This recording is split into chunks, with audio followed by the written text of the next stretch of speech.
Hello, students. Hi, and welcome back to World Regional Geography.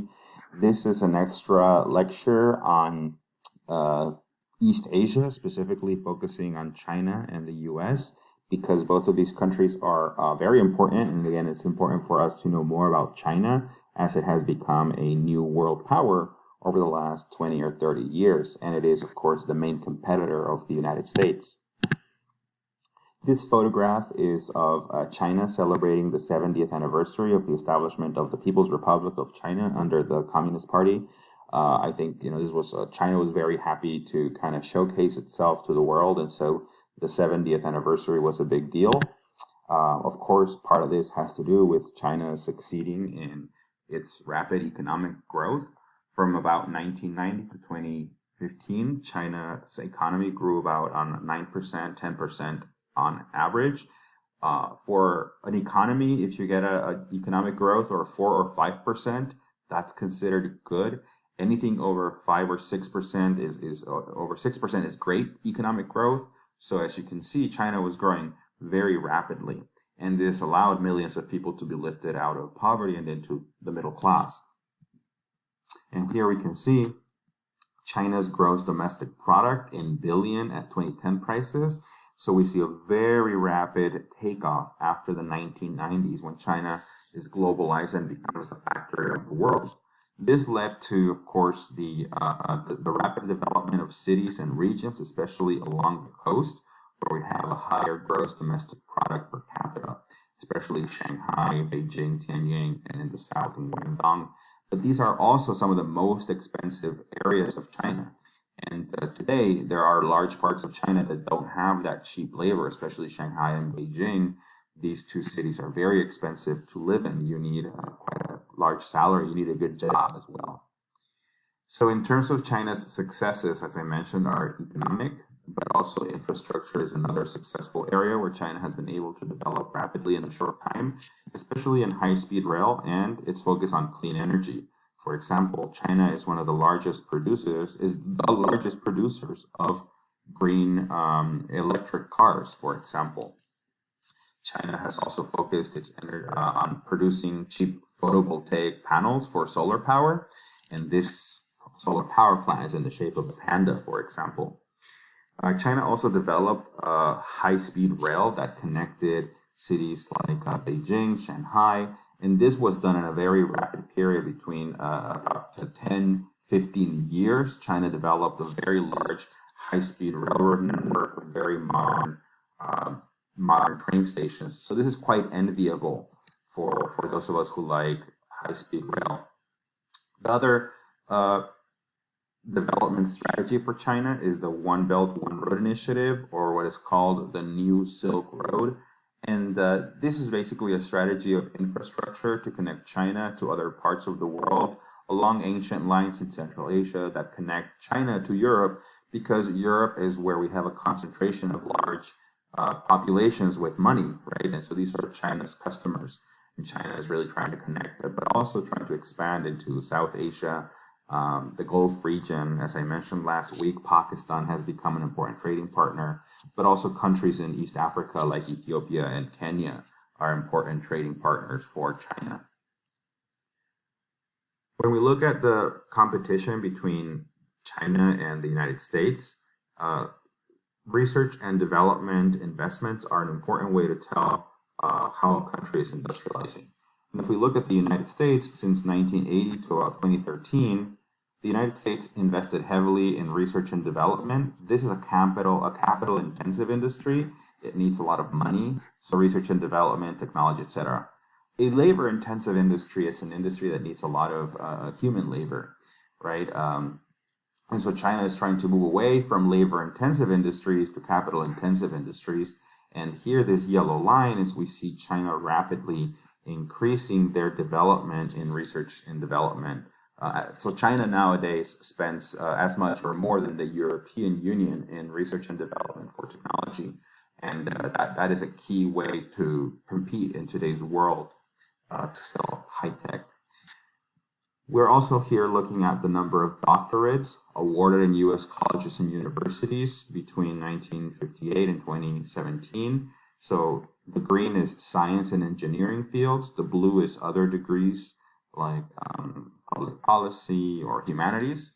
So the United States, of course, again, is a big, graduates a lot of, um, the U.S. graduates a lot of PhDs. So here we see the university degrees in the natural sciences in China really taking off. Again, if you look at, this of course has to do with population. This is in general degrees, and this is PhD degrees in natural sciences and engineering. And so China recently has been awarded more PhDs than the United States. And again, this is a shift from labor-intensive industries to capital-intensive industries where the economic competition and the capital gain really is located. Here we're looking at the global financial system and the largest companies. Some of this data is from last year, but basically, as you can see from the graph on the table on the left, the largest banks today in assets are Chinese banks. The top 5 are 4 Chinese banks and 1 Japanese banks, and then we have American banks, JP Morgan, HSBC, Bank of America. We have a French bank, 2 French banks in number 9 and number 10 spot. So we then have, more European, Japanese, Spanish, German, etc. But Chinese banks are quite large and quite important in today's financial system.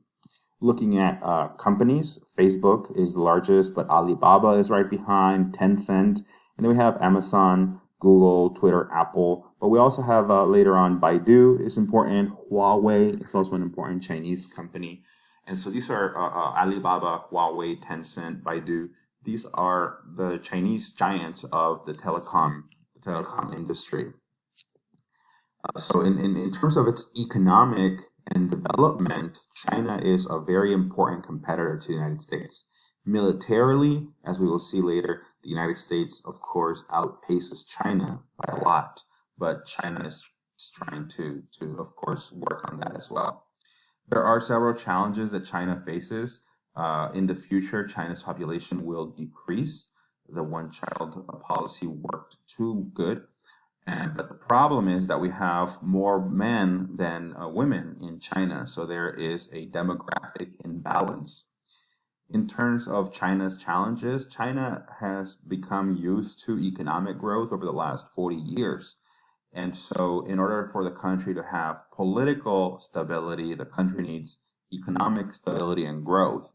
If we have a period of prolonged stagnation, this could lead to political instability.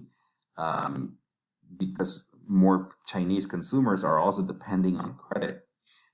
This is why China's strategy of the New Silk Road needs to work. China is also focusing on growing the internal consumer market so that we have a stronger consumption sector, because during the COVID pandemic, China realized that it was depending too much on exports. And so overall, right, China's economic growth needs to continue in order for the country to have a stable population, a stable political climate where the population is happy. Right now, for example, Evergrande Group is a real estate developer that has become insolvent, is going bankrupt, and a lot of the people that had investments in the company are very upset because they might be losing their homes. So the Chinese government had to step in and rescue and have a controlled demolition of this company so that it doesn't hit the Chinese economy so bad.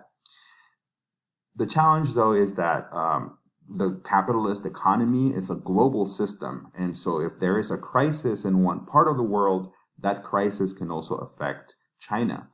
Again, if there's a crisis in the Chinese economy, that can also affect the global economy. China is a very important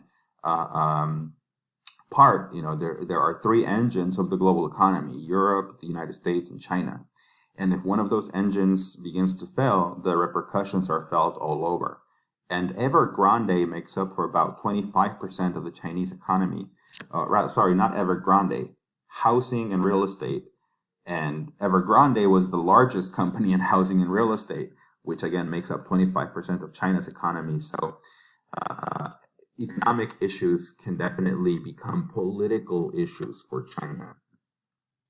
Other problems and challenges in China are the way that it treats religious and ethnic minorities. In this case, for example, in the western region of Xinjiang, cultural minorities and religious minorities of Muslims have been ethnically cleansed, forced into re-education camps where people are forced to leave their ways of life and their religion, and they are forcibly integrated into mainstream Chinese Han culture. So this has also become an issue of human rights violations and cultural rights that are being violated as well in order to create a unified China. And most ethnic groups in China, of course, have also seen some sort of repression or cultural abandonment. Other issues that you might be familiar with, of course, was the destruction of the democracy movement in Hong Kong. Again, China moved very rapidly with the one country, two systems, increasingly moving its totalitarian policies, taking democracy away from Hong Kong, so that the island city is really under the Chinese one-party dictatorship. I think that definitely, in my view, this is concerning because China is trying to have access to finance capital through Hong Kong, right? But also to develop artificial intelligence, and I think it is questionable what kind of economic force we can get when we combine finance capital, political dictatorship, and artificial intelligence. I think that this could destabilize the world economy considerably.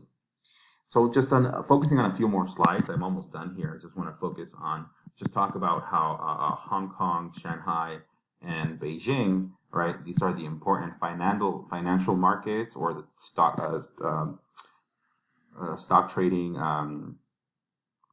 markets in Beijing, Shanghai, and Hong Kong are among the largest. So China is clearly moving up the economic chain to become the main competitor.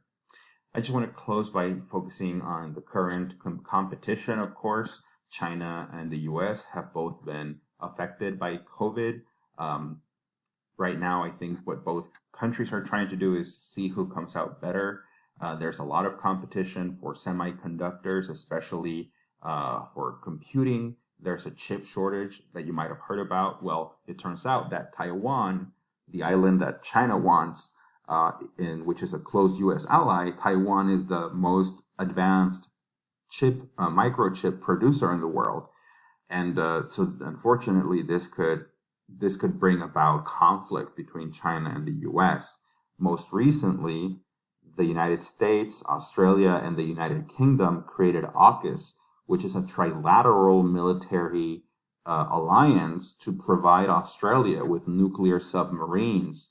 They don't have nuclear weapons, but they're nuclear powered.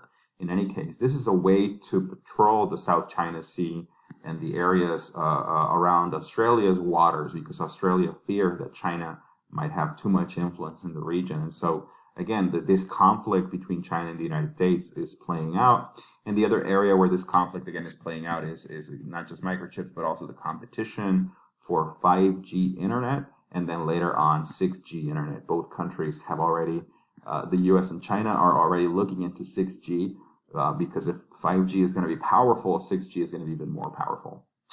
Okay, and that basically, again, when we look at the world system today, there are four powerful countries. China and Russia are really the two allies here, whereas the United States is trying to get Europe to be another U.S. ally. Of course, the United Kingdom and Australia are already U.S. allies. Japan, South Korea, and India are other countries that the United States is trying to make sure that they get closer to, again, to try to compete and isolate China. So the next 5, 10, 20, 30 years are going to be a period of intense competition between the U.S. and China. Again, if we hope that this does not become a military conflict between these countries, that would not be good for the world at all. We should all be anti-war. We should not be pro-war. This will not bring anything good to populations. The only people that benefit from war are corporations that sell weapons, okay? So the population of China, the population of the United States, the general population does not benefit from a conflict. And so this is, I think, again, important to point out, but also remember that this rivalry between these four powers is going to continue to shape world politics for the next 20 or 30 years, okay? So it's important to understand this framework. Okay, so thanks everyone. I look forward to seeing your answers to the assignments in the modules. And this is it for the slides on the US-China future relations. Thanks a lot and have a good week.